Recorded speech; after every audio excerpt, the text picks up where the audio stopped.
Hey, folks. Zach Osterman of Inside the Hall there with the product placement. And Dustin DePirac, IU beat writer. Coke Zero. Where Can is we it? do that? Where is it? We can't do that anymore. Why not? We're gonna have to pay. I don't know. They're gonna. I don't think we have to pay anything. I don't know. One way or another. Prop Coke. One way or another. We just propped, Coke Zero. Unless Pepsi advertises with the HT. Which they might. I don't really know. Regardless, we're here at Assembly Hall after that just so impossibly thrilling Indiana SIU Edwardsville game. We learned something new about SIU Edwardsville in the chat today. Obviously, I was not aware. Apparently, they went Division I for soccer reasons. Apparently, they're actually good at that. Apparently, they're really good at that. So that's the biggest thing we learned. But keep going. That's the biggest thing we learned today. Let's be honest. Yeah. Zach, thoughts?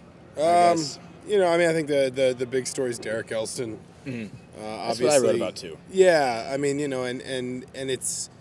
I think starting lets him be more assertive. Mm-hmm. I think starting kind of makes him feel a little bit more like, he can try to be aggressive immediately, right? As opposed to going in situationally. Mm-hmm. He's also, he talked, and they're always a little bit vague about this, but he talked about the injuries and kind of his health, and that's held him back a little bit. And also the position change. I thought it was interesting to hear him talk about that. Mm-hmm. In that, he and fairly so, he came into this season expecting to do something very different. Right. I think listening to him talk tonight was, further proof that nobody in this program actually thought Guy Martin Michel was going to be suspended for the whole season. Because he was talking about how he didn't really think he'd have to play a lot of 5. Mm-hmm. And now he's kind of having to relearn how to walk a little bit. Right. So. Yeah. No, in every way, I mean, he built himself to be a really good 4.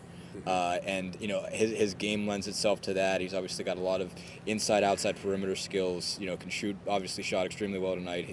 Was 1 for 2 from 3 and also hit a few other shots that were close to the arc. And he can do that. I mean, he can play out there a little bit. And at 6'9", 235, he's a pretty big 4. He obviously bulked up a lot to get to 235. I don't think I've said this a few times. I don't think anybody went through the kind of morphing in the offseason that Derek Elston did. I mean, he looks a lot bigger than he did a year ago when he was kind of getting pushed around. He's not getting pushed around anymore. But now he's a 5. And that's going to be different. Obviously, you haven't really seen what the effect of that is going to be yet because last week against Kentucky he did because he was going against Harrelson, who obviously had I think 25 pounds on him, if I'm not mistaken. Is Harrelson 6'10", 260? Is that what it was? Something like that. Somewhere in that vicinity. So obviously it was a little bit overmatched there. Now, today, SIU Edwardsville has had a big guy. There but goes Tom Crean and Steve McLean. Anyway. I swear I was waving at someone. He was waving real at someone. person. He's not completely insane. What, Tijon? Anyway, but today Elston obviously had a little bit more skill, a little bit, didn't have more size, but was a better player than the guy that he was defending, and really everybody was. So you really can't see just how, where he kind of is on the scale of 5s, but obviously you're seeing a little bit more confidence from him, and also he looks better defensively too. Supposed to be a test for SIU Edwardsville. Yeah. According to what we were told. Yeah, apparently there was talk someplace about... There was a newspaper, a report somewhere... I had nothing to do with this for the record. That said that and this Derek Elston told us this that that IU didn't have an answer for SIU's 5. Whose name is Nicolo Bundolo. I believe he's like 6'10", 250. I mean, he's got, at least on paper, the size that you would be concerned about, but he's just not at that level. I mean, Tijon was 7 foot, so 265. This 24-0 starts to the game will get you every time. Yeah, it really will. But going back to that, it got out of hand real fast. 24-0 out of the gate. SIU Edwardsville didn't have a bucket until I think 7 minutes. There's just over 7 minutes were left in the first half, and I want to say it was 35-4 at that point. So Indiana just kind of took its foot off the gas, not in any degree of letting them back into it, but just not making it an embarrassment or a total, complete destruction. Basically, it wasn't the 61-point loss that SIU Edwardsville had against Iowa earlier this year, but they could have named it more or less. Whatever score that they wanted to say, it pretty much could have been that. I mean, Tom Pritchard was catching an alley-oop and doing a reverse layup. Daniel Moore had a hand-changed layup. scoop shot. I mean, it was just pretty much whatever he wanted to do today. If not for 17 turnovers. I mean, I think. Yeah, 17 turnovers. If not for that, then I mean, the score's even higher.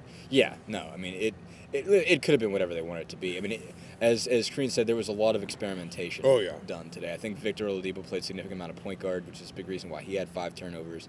There was a lot of messing around. There was a lot of changing lineups, and it'll be interesting to see what he feels like he got out of that. It was kind of tough to see from where we were at because all you really saw was one team being grossly and ridiculously points. Yeah, points. Because Indiana also shot 61.5%. Absolutely lights out. And I mean, they weren't all layups. It wasn't like fast break layups, those old Memphis teams that would shoot really well because they were just dunking all the time. I mean, this was. They were 9 for 16 from 3. Watford was perfect. At one point, I think 7 of 8 from 3. Yeah, I mean, they were just at the beginning of the game, and it was pretty much out of hand. I mean, they were just, and that's the thing. It's when you play a team that you're that superior to, it's hard to tell what's what. But I mean, they were working the ball around really good, getting good looks, hitting deep shots. They just seemed like they could do whatever they wanted to do. And obviously, they've played several teams that they've been, vastly superior to this year, and they haven't had a start like that. So, maybe that. No, I mean that's and it follows apples and kumquats. It follows Kentucky, but in all seriousness, it follows Kentucky, which was also a very good start and a very. I mean, it was all you want, but it was. One of the things that we did talk about with this team. Even when they were beating up some of the low majors that were coming in here was, the slow starts are still a problem. They'd eventually put you away. The offensive lulls are still a problem. Mm-hmm.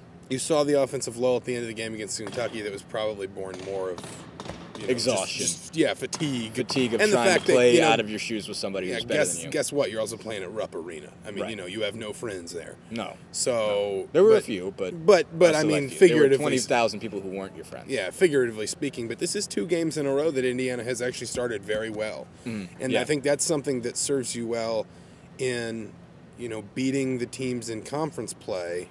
Right. That you should beat. Exactly. That when Penn State because you can't afford to have the kind of lulls when you're going to play. Even you said like Penn State. Yeah, when Penn State comes into Assembly Hall, you want to start fast. You want to be up 13-14 at halftime. Make it feel like this is the way it should be. Yeah, exactly. You don't want a situation where a team's going in up 5 or 6 or even. And then it becomes just a right down to it game. And right, exactly. You're determining. I mean, and Taylor Battle's still the best player in that game, so probably. Yeah. I mean, Taylor Battle, maybe the best pure scorer in the Big Ten, I think. Right. Now that Evan Turner's gone, I would say, in terms of just probably getting points. But basically, the point is you don't want to be in a situation with teams that are equal to you, slightly inferior to you, slightly superior to you at home. I mean, you want to make the most of that, and that tonight kind of showed that they're capable of that to some degree, but again, they could have named it against this team. Oh yeah, this was an awful mismatch. I mean, SIU even said this early in the game. They were getting good shots. It wasn't even and Indiana wasn't playing bad defensively, but SIU was creating open looks, and they were just couldn't get anything to fall to save their lives. I mean, it got comical after a while. No, I mean, and some of the shots were just horridly off. Some were horridly off. They started to get to a point where they were starting to rim out a little bit, and you were like, okay, when is the first bucket going to happen? It's almost there. It's almost there. They were finding their range. Yeah, I guess that's what you could call it. Well, Indiana scored 24 points. It's just another thing. I mean, how many transitional Division I teams have they played this year? Yeah. I think that's 4. I think, something like that. Well, and I sort of... And again, with scheduling-wise, I mean, we've had this discussion. It kind of makes sense. Yeah, well, I like sort you of said, they want to get some confidence and stuff like that. But in my column after the game was just kind of I think we've now, there was a usefulness to that. Yeah, and I think we've now tonight proved that we have now reached the end of that usefulness. Right. Of playing teams like it, I mean. And I don't think this was even their call. I mean, this is part of Vegas. No. And the other thing to say is that it's it's not like Indiana. It's not like a video game where you sit down and you can map out your schedule every year. Yeah. 5 weeks before the season starts. These things are planned well ahead of time. I mean, you think about.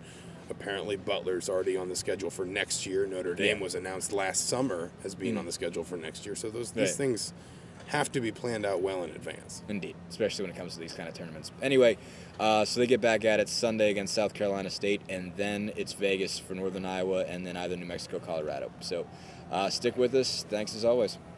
Cheers.